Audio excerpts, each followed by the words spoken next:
はい、今日は覚醒と悟りについての解説をいたします。覚醒や悟りについてはいろいろなレベルがあり、話が複雑になりやすいので、今回は基礎的な部分のみについて話していこうと思います。ちなみに私は悟りと覚醒は同じことだと思っていますね。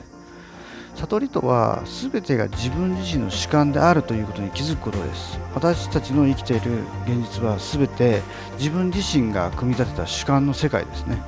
そしてその主観を通さずに現実を見るのが悟りまたは覚醒と言われていることです。人間の枠を通した見方ではなく、自然界の見方、ありのままの宇宙を見るということですね。本当の現実というのは空っぽの状態です。意味はありません。人間が人間の都合で意味をつけて見ているのが私たちの現実世界と言われているものですね。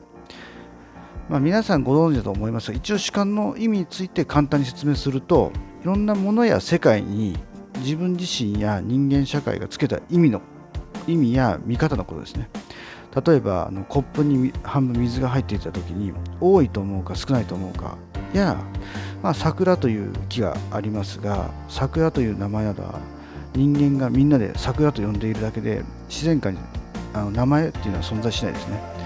そういう人間がつけた意味や名前などが主観と言われているものです。悟りっていうのはその主観と何の意味もない本当の現実との2つの視点を持って世界を見るということですね。主観にもいろいろなレベルがあって、分かりやすいものから自分自身で分かりにくい深いものもありますね。名前とかいいか悪いかの価値観ですとか、こだわり、人間関係、悩み、常識、法律、社会とか、あと分かりにくい主観でいうと過去とか未来、時空間、変化などがありますね。生きていくのに主観は必要なんですけれども、当然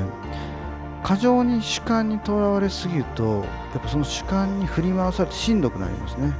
視野も狭くなりますし、認識能力も落ちますので、当然理解力も落ちます。で、生きていくとやっぱ主観はエネルギーとして体の中に溜まっていきます。筋肉や骨、あと内臓の中にどんどん溜まっていきます。そして主観っていうのは上書きされ続けていますね。主観の特徴ですが、場所や状況に応じて動いています。自分自身の主観を観察してみると、どう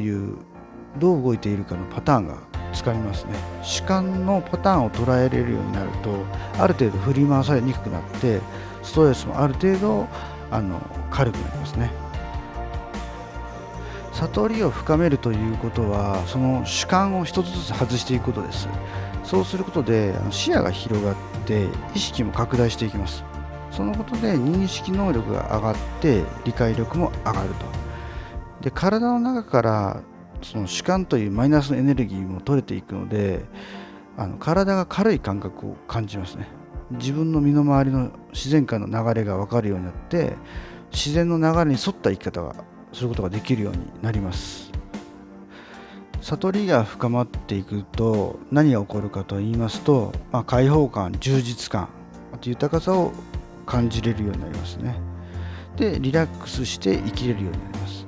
自分の価値観にも気づきやすくなるので、他人の決めた価値観で生きるのではなくて、自分本来の価値観で生きれるようになりますね。その他にも過去という基準から今を見なくなるので、より今を生きれるようになりますね。で、主観に支配されるんじゃなくて道具として使う、自分にとって必要な主観だけを使っていけるようになります。悟りを得るというのは頭で理解するだけじゃなくて体の感覚で分かるということですね。悟りと覚醒には段階がありますが、今回は基礎の部分のみの解説になります。で、今後もっと詳細を動画にしていくつもりです。よろしければ参考にしてください。ご視聴ありがとうございました。